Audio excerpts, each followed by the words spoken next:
বন্ধ হয়ে গেল, পূর্বের অবস্থায় আবার ফিরে গেল। ফেরাউনের লোকজন আবার পূর্বের অবস্থায় ফিরে গেল। আল্লাহ রাব্বুল আলামিন আবার আযাব পাঠিয়ে দিলেন, আবার আযাব পাঠালেন, রক্তের আযাব পাঠালেন, ব্যাঙের আযাব পাঠালেন, ফড়িংয়ের আযাব পাঠালেন। জমিন তোমাদেরকে গ্রাস করে নেবে, জমিন তোমাদেরকে গ্রাস করে নেবে। কেন? আমরা যদি আমাদের সৃষ্টিকর্তা স্রষ্টাকে বলে যদি আমরা, তাহলে স্রষ্টা আমাদের রব আল্লাহ কি করবেন? শাস্তি দিবেন। এই শাস্তি দিয়ে কি করবেন? দুনিয়াতে শেষ করে দিবেন। পরের নম্বর পয়েন্ট, পরের নম্বর আয়াতে আল্লাহ রাব্বুল আলামিন বলছেন, আমিনতুম মান ফিস সামাই আন ইউরসিলা আলাইকুম হাসিবা ফাসাতা'লামুনা কাইফা নাদির। আল্লাহ রাব্বুল আলামিন বলেন, ও মানব সম্প্রদায়, তোমরা যদি আমাকে বলে ভুলে যাও, তাহলে আমি আকাশ থেকে পাথর বর্ষণ করব, আকাশ থেকে শাস্তি পাঠাবো, শাস্তি পাঠিয়ে তোমাদেরকে এই জমিনে শেষ করে দেব, তোমাদেরকে শেষ করে দেব। কেন? তোমরা যদি আমাকে বলে ভুলে যাও, তাহলে তোমরা যদি মাদ্রাসা থেকে মুখ ফিরিয়ে নাও, তাহলে তোমরা যদি মসজিদ থেকে মুখ ফিরিয়ে নাও, তাহলে তোমরা কোরআন সুন্নাহর আলোচনা থেকে মুখ ফিরিয়ে নাও, তাহলে আমি তোমাদের উপরে কি করব? আযাব পাঠাবো, গজব পাঠাবো, শাস্তি পাঠাবো। যেমন আমরা শুনেছি। ও যুবক ভাই, এদিকে ভাইরা, আপনারা যাচ্ছেন কেন? খুব অসুবিধা? বসুন, আপনারা কেউ যাবেন না তো? আমি বলছিলাম যে আল্লাহ রাব্বুল আলামিন বলছেন যে আমি তোমাদেরকে, তোমরা যদি আমাকে বলে ভুলে যাও, তাহলে আমি আকাশ থেকে কি করব? পাথর বর্ষণ করব, আমার শাস্তি নামাবো, শাস্তি দিয়ে তোমাদেরকে এই জমিনের মুখেই, জমিনের উপরেই তোমাদেরকে মাটির সঙ্গে মিশিয়ে দেব, মাটি তোমাদেরকে গ্রাস করে নেবে, গিলে নেবে। যেমন ভাবে শেষ করে দিয়েছেন কওমে আদ। এই আদ জাতির এত শক্তি ছিল, এরা যদি পাথরে কিল মারতো, ফাইট মারতো, পাথরকে ভেঙে দু টুকরা করে দিত, পাথর ভেঙে টুকরা টুকরা করে দিত। এরা পাথর কেটে কেটে কেটে ঘর তৈরি করত। এরাকে, এই শক্তিশালী জাতিকে, এই শক্তিশালী কওমকে আল্লাহ রাব্বুল আলামিন নাফরমানি করার জন্য এদেরকে কি করেছেন? এই দুনিয়াতে শেষ করে দিয়েছেন। কিসের শাস্তি দিয়ে শেষ করেছেন জানেন?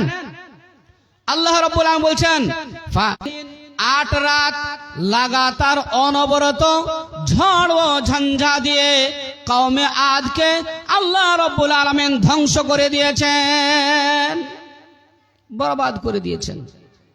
মুর্শিদাবাদের একটি জায়গার নাম হচ্ছে কাঁধি। কাঁধিতে প্রায় 2000 সালের দিকে একটি ঝড় হয়েছিল। এই ঝড়ে একটা স্কুলের ছাত্র সে অন্যায় হয়, পাপের কাজ হয়, কোরআন সুন্নাহ বলে ভুলে যায়, সেই জায়গার লোককে আল্লাহ রাব্বুল আলামিন দুনিয়াতে ধ্বংস করে দেন, তাদেরকে দুনিয়াতে মুছে দেন। যেমন ভাবে এই 7 দিন 8 রাত লাগাতার অনবরত ঝড় ও ঝঞ্ঝা দিয়ে আল্লাহ রাব্বুল আলামিন কি করলেন? ধ্বংস করলেন, মাটির সঙ্গে তাদেরকে মিশিয়ে দিলেন। এই শক্তিশালী কওমকে, এই শক্তিশালী জাতিকে আল্লাহ রাব্বুল আলামিন, এরা যখন আল্লাহর পক্ষ থেকে আযাব আসলো, শাস্তি আসলো, তখন তারা করলো কি? তারা কোমর পর্যন্ত তারা গর্ত খনন করে, মাটি খনন করে তারা কোমর পর্যন্ত মাটিতে গেঁড়ে দিয়েছিল। দেখা গেল তাফসীরের মধ্যে পাওয়া যায় তাদের কোমর থেকে উপর পর্যন্ত ঊর্ধ্ব অংশ ছিঁড়ে চলে গিয়েছিল। মনে হচ্ছিল কান্নাহুম আযাজু নাখলিল খাবিয়া, মনে হচ্ছিল খেজুর গাছকে যেমন মানুষ কেটে পিস পিস করে রাখে, টন টন করে রাখে, অনুরূপ মনে হচ্ছিল এদের অবস্থা। টুকরো টুকরো করে দিয়েছিলেন আল্লাহ রাব্বুল আলামিন ঝড়ের আযাব দিয়ে। কেন? আল্লাহর নাফরমানি করার জন্য, আল্লাহকে, আল্লাহর স্বীকারোক্তি না করার জন্য, আল্লাহর দাসত্ব না করার জন্য, আল্লাহর গোলামি না করার জন্য আল্লাহ রাব্বুল আলামিন কি করেছিলেন? নবীকে না মানার জন্য আল্লাহ রাব্বুল আলামিন তাদেরকে কি করেছেন? দুনিয়া থেকে মুছে দিয়েছেন, শেষ করে দিয়েছেন। আল্লাহ রাব্বুল আলামিন সূরা আনকাবুতের মধ্যে বলেন ফাকুল্লান আখাযনা বিযামবিহি, মানুষ যখন পাপ কাজে লিপ্ত হয়ে যায় আল্লাহ রাব্বুল আলামিন তাদেরকে পাকড়াও করেন, তাদেরকে করে দেন। আমরা ভুট্টা চাষ করি, আমরা ভুট্টা চাষ করি আর আমরা গর্ব করি এই তো ভুট্টা হচ্ছে, আমার অমুক বারাত আছে, আমার এই কাজ আছে, আমার এই বিহার কাজ আছে, আমার বাড়ির ওয়াল আমানাতু মাগনামান ওয়াজ যাকাতু মাগরামান ওয়া তুআল্লিমা লিগাইরিহি দ্দিন আতা আর-রাজুলু ইমরাআতাহু ওয়া আক্কা উম্মুহু ওয়া আদনা সাদিকাহু ওয়া আকসা আবাহু। আল্লাহর আদেশে ভাবনের আলাই গজব কেন রে দুনিয়ায়, ভাবনের আলাই গজব কেন রে দুনিয়ায়, শান্তি কেন নাই রে দুনিয়ায়। সম্মানিত উপস্থিতি, আল্লাহর পক্ষ থেকে আযাব কেন আসে? যাই হোক, আমি যেটা বলছিলাম যে আল্লাহ রাসূল বলছেন যে গজব কেন আসে। এতক্ষণ তো কোরআন থেকে আপনাদের তরজমা করে শোনালাম, কোরআনের তরজমা অনেক বাকি আছে। এবারে আমি হাদিসের দিকে দৃষ্টিপাত করি, আপনাদের হাদিস থেকে আমি শোনাই। নবী মুহাম্মদ সাল্লাল্লাহু তাআলা, তোমরা অপেক্ষা করো আল্লাহর আযাবের। কিসের? আল্লাহর আযাবের অপেক্ষা করো। কেন? যদি তোমরা আমানতের খেয়ানত করো। আচ্ছা, আমানত কাকে বলে? যেভাবে আপনাকে দিয়েছে সেইভাবে আপনাকে রাখতে হবে। যখন যে ব্যক্তি দিয়েছেন সে ব্যক্তিকে সেইভাবে ফিরিয়ে দিতে হবে যেভাবে আপনাকে দেওয়া হয়েছে। যদি সেইভাবে না দেন তা আল্লাহ রাসূল বলছেন ওয়াল আমানাতু মাগনামান, মানুষ যখন আমানতের খেয়ানত করে হাসিবা, আল্লাহর আযাব এসে পাকড়াও করে ঝড় দিয়ে, তুফান দিয়ে, আঁধি দিয়ে আপনার ভুট্টাকে বরবাদ করে দিবে। আপনি ওষুধ দিবেন না? আল্লাহর জমিন, যে আল্লাহ রাব্বুল আলামিন এই জমিন খানাকে আমার আপনার জন্য কি করে বরবাদ করে দেব। আল্লাহর কাছে দোয়া হবে, আল্লাহ তুমি আমাদের জমিনকে, জমিনের ফসলকে আল্লাহ তুমি ভালোভাবে ফলিয়ে দাও, এবং আমরা যারা জমিনে ভুট্টা লাগাচ্ছি, ধান লাগিয়েছি, যা কিছু আমরা চাষের সময় যা কিছু লাগিয়ে থাকি এর সঠিকভাবে আমরা আল্লাহ এর ওসুর বের করে দেব। এর ওসুর বের করে আমরা মাদ্রাসায় পৌঁছে দেব। যেই মাতা যারা মানুষের মধ্যে থেকে ভালো মানুষ, তারা যারা ভালো কাজের দিকে অগ্রসর করে, এই জালসার দিকে ধাবিত হয়, কোরআন সুন্নাহর মাহফিলে চলে আসে, এরা মানুষের মধ্যে থেকে, ওই খারাপ মানুষগুলোর মধ্যে থেকে যারা কোরআনটাকে আমরা সাড়া দিই, কিন্তু আমার পরিবার যে নামাজ পড়ে না, আমার পড়োশি সালাত আদায় করে না, কিন্তু তাদের আমরা ডাকছি না। আমার পরিবারের কিছু সদস্য এরা খারাপ কাজে, পাপের কাজে লিপ্ত হয়ে আছে, আমরা তাদেরকে আশ্রয় দেওয়া হয়। বাবার সঙ্গে কি ব্যবহার করবে, সন্তান মায়ের সঙ্গে কি ব্যবহার করবে, পাড়া পুরুষের সঙ্গে কি ব্যবহার করবে, এটা কিন্তু কোরআন সুন্নাহ থেকে দেওয়া হয়। এই মাদ্রাসা দূরে চলে যায় কিসের বিনিময়? এই মাদ্রাসায় কোরআন সুন্নাহর বিনিময়। যেখানে কোরআন সুন্নাহর আলোচনা হয় সেখানে আল্লাহর রহমত কুল মুক্ত অবারিত, পানি যেমন বর্ষণ হয় তেমন আল্লাহর রহমত কেউ উঠবেন না। তারপরে আরো একজন ভাই, দেখো দেখো দেখো খোদা, তোমার বান্দা বান্দির তামাশা, তোমার প্রতি তারা রাখে যে কত ভরসা, মাদ্রাসা চালাবো বলে মনে কত আশা। আমাদের স্বাধীনতা আছে, সালাত পড়ার জন্য কেউ কোনো জায়গায় বাধা দেবে? বাধা দিচ্ছে? এমন একটা সময় ছিল জানেন, মুখ দিয়ে কলমাটা উচ্চারণ করা, কলমায়ে তৈয়বা পাঠ করাটা কঠিন ছিল। হযরত বেলাল রাদিয়াল্লাহু চুপি কিছুদিন ছিলেন, কিন্তু তিনি আর নিজেকে ধৈর্য রাখতে পারলেন না। তিনি এই তাওহীদের বার্তাকে ফুটিয়ে দিলেন। যেমন এই তাওহীদের বার্তাকে ফুটিয়ে দেওয়া হলো, কালেমা তাইয়্যিবার কথা বলে দেওয়া হলো, কালেমা শাহাদাতের উপরে শাস্তি শুরু হয়ে গেল। এমন শাস্তি শুরু হলো যে উত্তাপ্তিত গরম বালু, মক্কা জানছেনি মরুভূমি এলাকা, শুধু বালি আর বালি।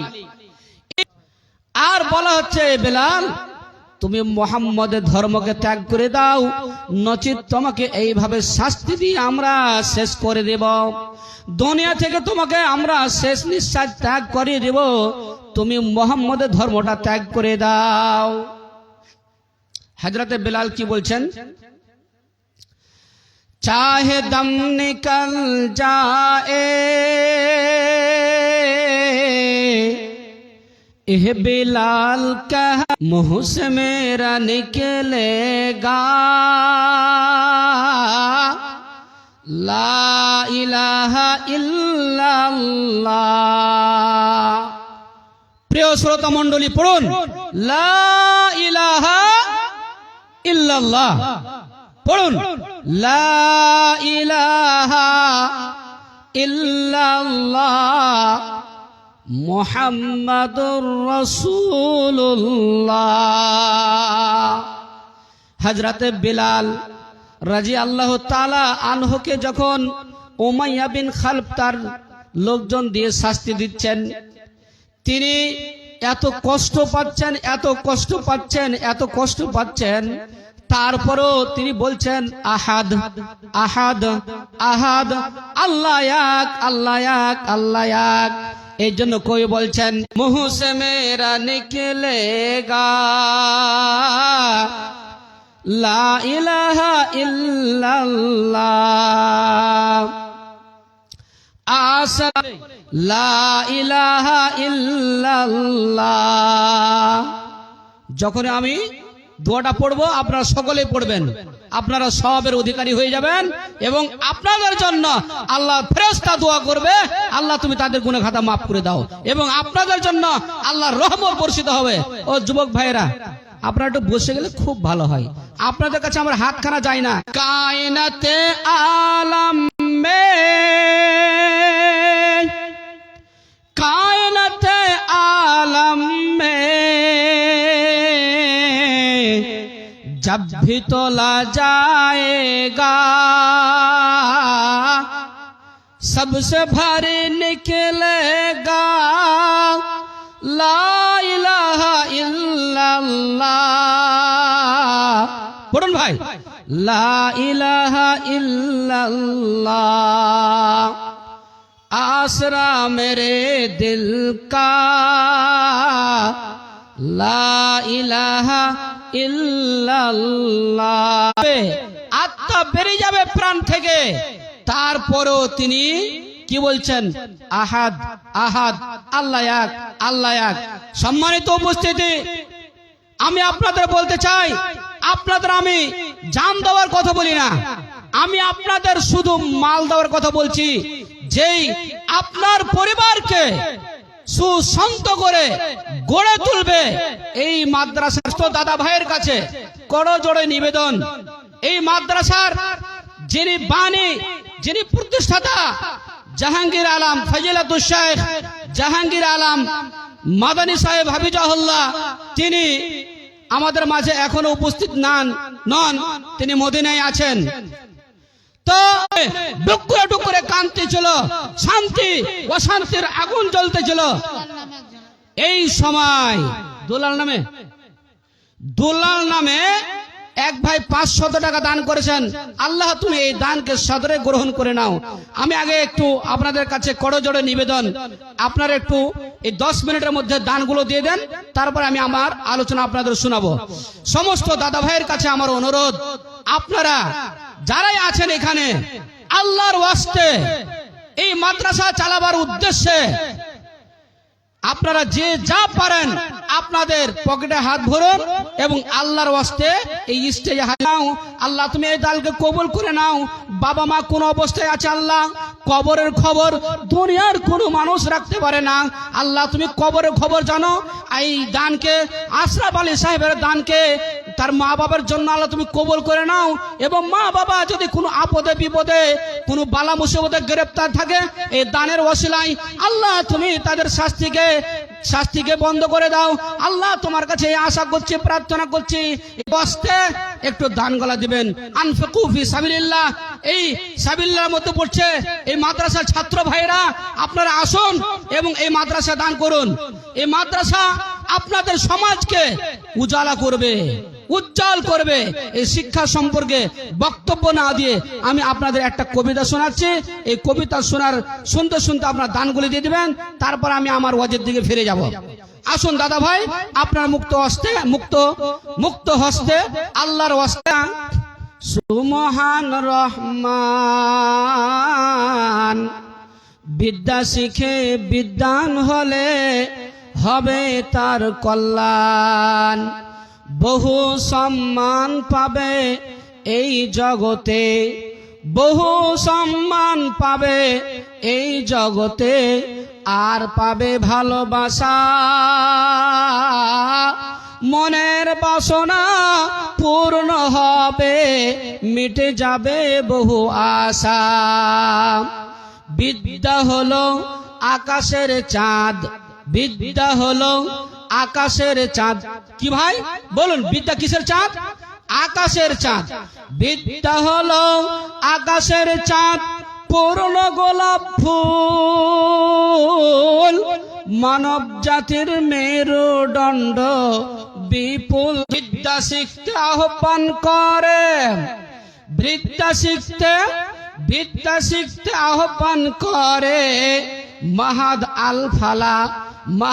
আল ফালা ধরার মুসলমান। বিদ্যা শিখতে আহ্বান করে গ্রন্থ আল কোরআন। আল্লাহর ডাকে দাও গো সাড়া, এ বরলের মুসলমান, জিয়া গাছের মুসলমান। ছোট বাচ্চারা বাদে যে 100 টাকা নেই, 500,000 তো দিবেন, যার যেটা বড় আছে দান, এটা দিবেনই প্রধান বক্তার হাতে বা আমার হাতে দিতে পারেন।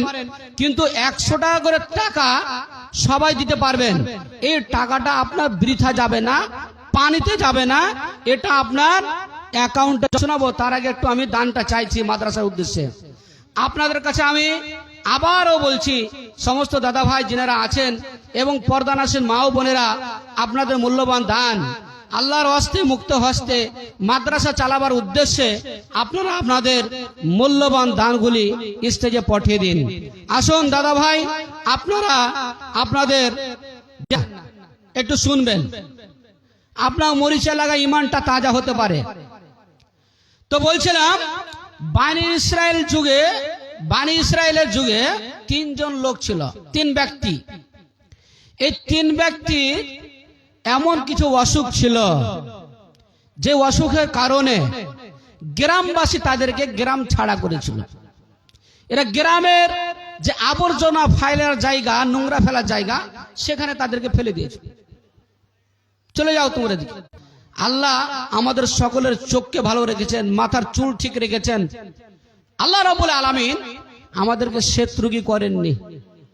আর 3য় নম্বর যে ছিল এই শ্বেতরোগী, তো যাকে ফুলের ব্যারাম বলে। তো এই শ্বেতরোগীর দুর্গন্ধ শরীর থেকে গ্রামবাসী এদেরকে, কিন্তু আমাদের জন্য ফিতনা। আমরা যদি আমাদের পরিবারের জন্য হারাম কিছু উপার্জন করি আর হারাম উপার্জন ছেড়ে যাই, তাহলে আমার কি কবরে কোনো লাভ হবে? কোন সব পৌঁছাবে? এই বিষয়টা অন্যদিকে। কিন্তু আমি যেটা বলতে চাইছি, এই মাল হচ্ছে বড় ফিতনা। এই মালের কারণে মানুষ আল্লাহ থেকে গাফিল হয়ে যায়। কতটা গাফিল হয়? সূরা তাকাসুরের মধ্যে আছে, আলহাকুমুত তাকাসুর হাত্তা যুরতুমুল মাকাবির। মানুষ যেমন মালের পিছনে ধাওয়া করে, দৌড়াদৌড়ি করে, ছুটাছুটি করে, মালাকুল মউত তার পিছনে ছুটাছুটি করে। আমরা দেখতে পাই হঠাৎ চলতে চলতে অ্যাক্সিডেন্ট হয়ে অনেক মানুষ দুনিয়া ছেড়ে চলে গেছে। হঠাৎ অ্যাক্সিডেন্ট হয়ে গেল, সাথে সাথে শেষ হয়ে গেল। ডেথ হয়ে গেল, মারা গেল। কাফন তাপন করে বাড়ি থেকে বের হলো ভালো মানুষ, আর ভালো মানুষ ফিরতে পারলো না, লাশ চলে আসলো। আব্দুল শুকুর ভাই ওয়াজ করছিলেন যে আমি মরে গেলে আমার নাম লাশ হবে, মাওলানা আব্দুল শুকুর হবে না। তো আমি যেটা বলতে চাইছিলাম, মানুষ মালের পিছনে ধাওয়া করে, মালা তাদেরকে গিয়ে বললেন যে ভাই তোমার কাছে কোন জিনিসটি প্রিয়? তো যে ট্যাগ মাথা ছিল, এ বললো যে আমার মাথার যে অবস্থা, এই মাথা যদি ভালো হয়ে যায় তাহলে এটাকে আমি খুব ভালো মনে করি, প্রিয় মনে করি। তো ফেরেশতা মাথায় হাত বোলালেন, মাথা অসুখ ভালো হয়ে গেল, মাথায় চুল গজে গেল। দ্বিতীয় নম্বর ব্যক্তি অন্ধ, অন্ধর কাছে গেলেন, আর অন্ধকে গিয়ে বললেন ফেরেশতা যে ভাই তোমার কাছে কোন মালটা প্রিয়? অন্ধ ব্যক্তি বলল যে আমার কাছে আমার চোখটা যদি ফিরে পাই, এটাই আমার কাছে সবচেয়ে প্রিয় সম্পদ মনে করি। ফেরেশতা চোখে হাত বুলালেন, চেহারায় হাত বুলালেন, চোখ ফিরিয়ে পেলেন, আর তাকে একটা গাভী দেওয়া হয়। তৃতীয় নম্বর ব্যক্তি, তার কাছে ফেরেশতা গেলেন, ফেরেশতা বললেন তোমার কাছে কোন জিনিস প্রিয়? তিনি বললেন যে আমি শ্বেত রোগী, আমাকে মানুষ আমার অসুস্থতার কারণে, অসুখের কারণে গ্রাম ছাড়া করেছে, তো এই অসুখ যদি ভালো হয়ে যায় এটাকে আমি ভালো মনে করি, প্রিয় মনে করছি। ফেরেশতা হাত বোলালেন, তার শ্বেত রোগী দূর হয়ে গেল, ফুলের অসুখ দূর হয়ে গেল। তাদের প্রত্যেককে একটা করে জন্তু দেওয়া হলো, কাউকে উট দেওয়া হলো, কাউকে গরু দেওয়া হলো, কাউকে বকরি দেওয়া হলো। আর ফেরেশতা তাদের বরকতের দোয়া দিয়ে চলে গেলেন। এক সময় এদের মাঠ ভর্তি, উটে ছেয়ে গেল, গরুতে ছেয়ে গেল, ছাগলে ছেয়ে গেল। আল্লাহ রাব্বুল আলামিন এদের পরীক্ষা করার জন্য আবার ফেরেশতাকে পাঠালেন। মানব রূপে আসলেন, এসে ওই তিন ব্যক্তিকে পরপর জিজ্ঞাসা করলেন যে ভাই আমাকে কিছু তোমার মাল থেকে দাও, যাতে তোমার কাছ থেকে যে আল্লাহ তোমাকে যে মাল দিয়েছে, সম্পদ দিয়েছে, তা থেকে আমাকে কিছু দাও। জিজ্ঞাসা তাদের কাছে চাইলেন যে তোমাদের যে মাল আল্লাহ দিয়েছেন, এই মাল থেকে আমাকে কিছু মাল দেওয়া হোক। মাল চাইতে আরম্ভ করলেন। তো ওই পূর্বের লোক, যারা ওই বানি ইসরায়েলের লোক, পূর্বের অবস্থা এরা ভুলে গেছে, মাল পেয়ে পূর্বের অবস্থা ভুলে গেছে। দুইজন, এরা আমার সময় সংকীর্ণ, এই জন্য আমি শর্টে বলছি যে দুইজন লোক ফেল করলো, একজন পাস করলো, বকরিওয়ালা পাস করলো, ছাগলওয়ালা পাস করলো। যা আপনার যা যেটা লাগে আপনি নিয়ে যান, আল্লাহ আমাকে অনেক সম্পদ দিয়েছেন। আর ওই দুই ব্যক্তি উটওয়ালা আর গরুওয়ালা, এরা মাল হয়ে গেছে, মাল পেয়ে পূর্বের অবস্থা এরা ভুলে গেছে, পূর্বের অবস্থা এরা ভুলে গেছে। আর ভুলে যাওয়ার কারণে আল্লাহ রাব্বুল আলামিন তাদেরকে আবার পূর্বের অবস্থায় এদের মালগুলিকে আল্লাহ রাব্বুল আলামিন ধ্বংস করে দিলেন। আস্তে আস্তে এদের মাল সব শেষ হয়ে গেল। আমি যেটা বলতে চাইছিলাম যে যে মাল আপনি দিয়েছেন আমানত স্বরূপ, এই মালের আমাদের সঠিকভাবে ব্যবহার করতে হবে। আল্লাহ রাব্বুল আলামিনের পথে, কোরআন সুন্নাহর পথে, মাদ্রাসা মসজিদে আমাদেরকে দান করতে হবে। ওয়ানফিকু মিম্মা রাযাকনাকুম মিন ক্বাবলি আইয়াতিয়া আহাদাকুমুল মাউত, আমাদের মৃত্যু আসার পূর্বে আমাদের মালগুলি সঠিক জায়গায় সঠিকভাবে ব্যয় করতে হবে, খরচ করতে হবে। সুপ্রিয় শ্রোতা মণ্ডলী, আমি আপনাদের কাছে আবারও দানের জন্য হাত বাড়াচ্ছি। সমস্ত দাদা ভাই, যে আপনাদেরকে আল্লাহ রাব্বুল আলামিন মাল দিয়েছেন, এই মাল থেকে আপনারা আল্লাহর ওয়াস্তে আসুন, 500 টাকা করে 5জন আসুন দাদা ভাই, আসুন তো। অবশ্যই এখানে আছেন 5 জন, 500 টাকা করে দিতে পারবেন, এতে কোনো সন্দেহ নাই। আসুন দাদা ভাই। মাশাআল্লাহ, জাযাকাল্লাহ, হাইয়াকাল্লাহ, বারাকাল্লাহ। আল্লাহ তোমার মাদ্রাসা তো দেখো খোদা, তোমার বান্দারও তামাশা, আল্লাহ ইনি 200 টাকা দান করেছেন, ইনার উদ্দেশ্যকে আল্লাহ তুমি পূরণ করে দাও। না জানি কেউ অসুস্থ আছেন, আযহিবিল বাস রব্বান নাস আশফি আনতা শাফি লা শিফা ইল্লা শিফাউকা শিফান লা ইউগাদিরু সাকামা। আল্লাহ অসুস্থ ব্যক্তি এবং আপনারা এই স্টেজে দানটা দিয়ে দিন, যদি কাছে না থাকে লিখিয়ে দেন, পরে দিয়ে দেবেন। আসুন দাদা ভাই,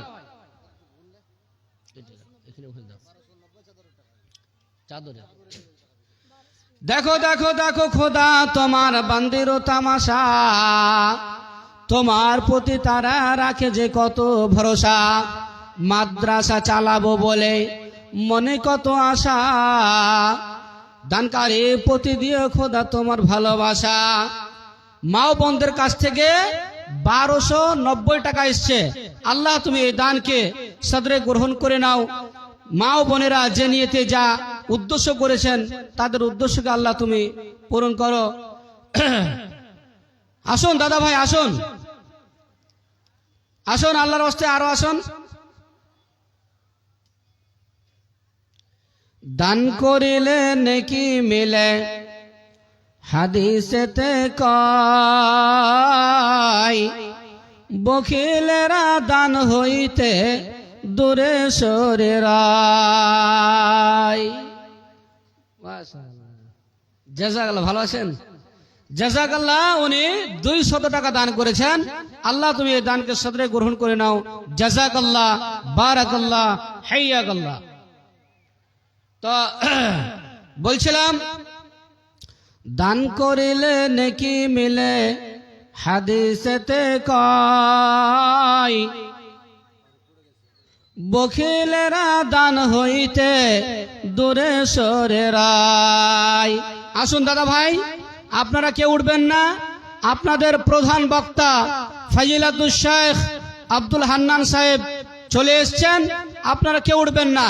আল্লাহর হস্তে আপনারা যে যা পারেন আসুন, মুক্ত হস্তে যে যা পারেন আল্লাহর হস্তে দিয়ে যান।